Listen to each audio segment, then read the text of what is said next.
بسم اللہ الرحمن الرحیم۔ کھانے کے اوپر بات چل رہی تھی، کھانے میں عیب نہ نکالے اور کوئی برا نہیں ہے قدرت کے کارخانے میں۔ ایک قصہ لکھا، ایک بادشاہ کا قصہ لکھا کہ وہ ایک دن اپنے دربار میں بڑی شان و شوکت سے بیٹھا ہوا تھا۔ ایک دربار میں بادشاہ بڑی شان و شوکت سے بیٹھا ہوا تھا، ایک مکھی آ کر اس کی ناک پر بیٹھ گئی۔ اس بادشاہ نے اس کو اڑا دیا، وہ پھر آ کر بیٹھ گئی۔ اس نے دوبارہ اڑایا، وہ پھر آ کر بیٹھ گئی۔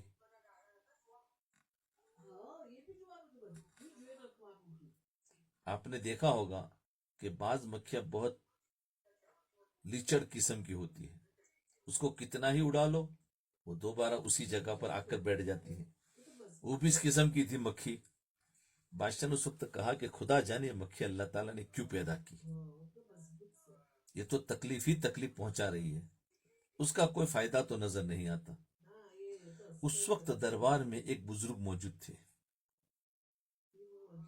ان بزرگ نے اس بادشاہ سے کہا کہ اس مکھی کا ایک فائدہ تو یہ ہے کہ تم جیسے جابر متکبر انسانوں کے دماغ درست کرنے کے لیے پیدا کی گئی ہے۔ تم اپنی ناک پر مکھی بیٹھنے نہیں دیتے، لیکن اللہ تعالیٰ نے دکھا دیا کہ تم اتنے عاجز ہو کہ اگر ایک مکھی تمہیں ستانا چاہے تو تمہارے اندر اتنی بھی طاقت نہیں ہے کہ اپنے آپ کو اس کی تکلیف سے بچا لو۔ اس کی پیدائش کی یہی حکمت ہے، اور مصلحت کیا کم ہے۔ بہرحال اللہ تعالیٰ نے ہر چیز کسی نہ کسی مصلحت اور حکمت کے تحت پیدا کیا ہے، یہ کہ خدا کے کارخانے میں کوئی نکما نہیں۔ اس پر ایک قصہ بتایا۔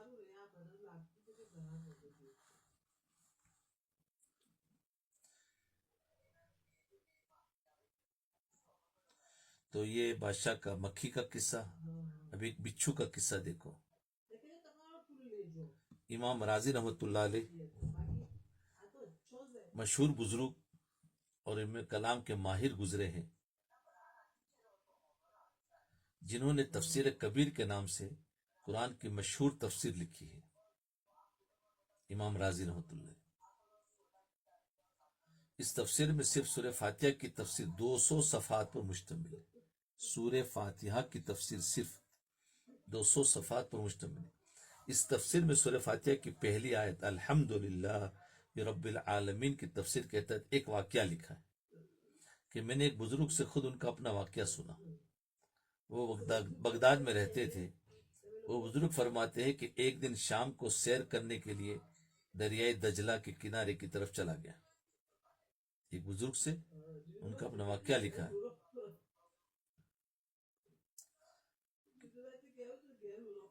جب میں دریائے دجلہ کے کنارے چلنے لگا تو میں نے دیکھا کہ میرے آگے ایک بچھو چلا جا رہا ہے۔ میرے دل میں خیال آیا کہ بچھو بھی اللہ کی مخلوق ہے، اور ظاہر ہے کہ اللہ تعالیٰ نے اس کو کسی نہ کسی حکمت اور مصلحت کے تحت ہی پیدا کیا ہے۔ اب اس وقت پتہ نہیں کہاں سے آ رہا ہے اور کہاں جا رہا ہے، اس کی منزل کیا ہے، وہاں جا کر کیا کرے گا۔ میرے دل میں خیال آیا کہ میرے پاس تو وقت ہے، میں سیر کے لیے نکلا ہوں، آج میں اس بچھو کا پیچھا کرتا ہوں کہ یہ کہاں جاتا ہے۔ چنانچہ بچھو آگے آگے چلتا رہا اور میں اس کے پیچھے پیچھے چلتا رہا۔ چلتے چلتے اس نے پھر دریا کی طرف رخ کیا اور کنارے پر جا کر کھڑا ہو گیا۔ میں بھی قریب ہی کھڑا ہو گیا۔ تھوڑی دیر کے بعد میں نے دیکھا کہ دریا میں ایک کچھوا تیرتا ہوا آ رہا۔ وہ کچھوا آ کر کنارے لگ گیا اور بچھو چھلانگ لگا کر اس کی پشت پر سوار ہو گیا۔ اس طرح اللہ تعالیٰ نے دریا عبور کرنے کے لیے کشتی بھیج دی۔ چنانچہ وہ کچھوا اس کو اپنی پیٹھ پر سوار کر کے روانہ ہو گیا۔ چنانچہ میں نے طے کر لیا تھا کہ آج میں یہ دیکھوں گا کہ بچھو کہاں جا رہا ہے، اس لیے میں نے بھی کشتی کرائے پر لی، اس کے پیچھے روانہ ہو گیا، حتیٰ کہ اس کچھوے نے دریا پار کیا اور جا کر اسی طرح دوسرے کنارے پر جا کر لگ گیا۔ دوسرے کنارے پر جا کر لگ گیا اور بچھو چھلانگ لگا کر اتر گیا۔ اب بچھو آگے چلا اور میں نے اس کا پھر تعاقب کرنا شروع کر دیا۔ آگے میں نے دیکھا کہ ایک آدمی ایک درخت کے نیچے سو رہا ہے۔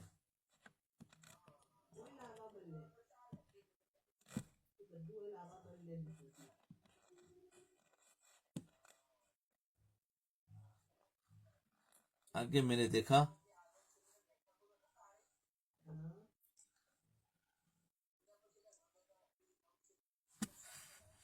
تو میں نے آگے میں دیکھا کہ ایک آدمی ایک درخت کے نیچے سو رہا ہے. میرے دل میں خیال آیا کہ شاید یہ بچھو اس آدمی کو کاٹنے جا رہا ہے. میں نے سوچا کہ میں جلدی اس آدمی کو بیدار کر دوں تاکہ وہ شخص سے بچھو سے بچ جائے. لیکن جب میں اس آدمی کے قریب گیا تو میں نے دیکھا کہ ایک زہریلا سانپ اپنا فن اٹھائے ہوئے اس آدمی کے سر کے پاس کھڑا ہے. قریب ہے کہ وہ سانپ اس کو ڈس لے. اتنے میں بچھو تیزی کے ساتھ سانپ کے اوپر سوار ہو گیا.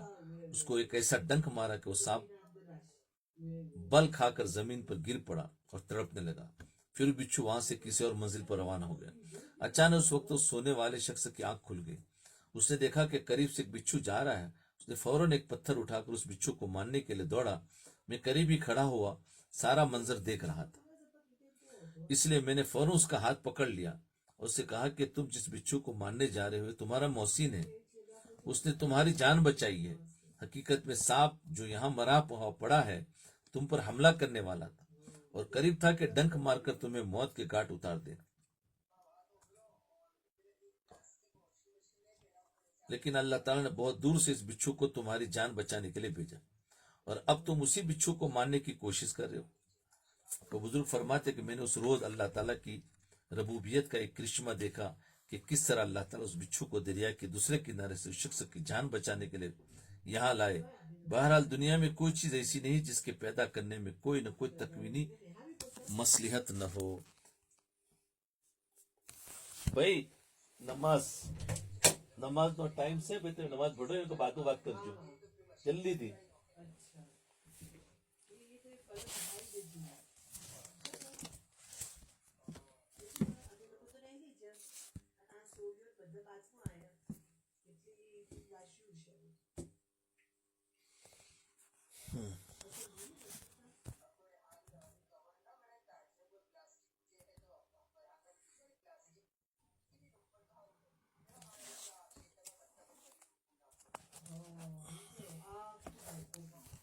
بس آج اتنا ہی رکھتے ہیں، انشاءاللہ پھر منڈے کو دوسرا شروع کریں گے. سبحان اللہ بحمدہ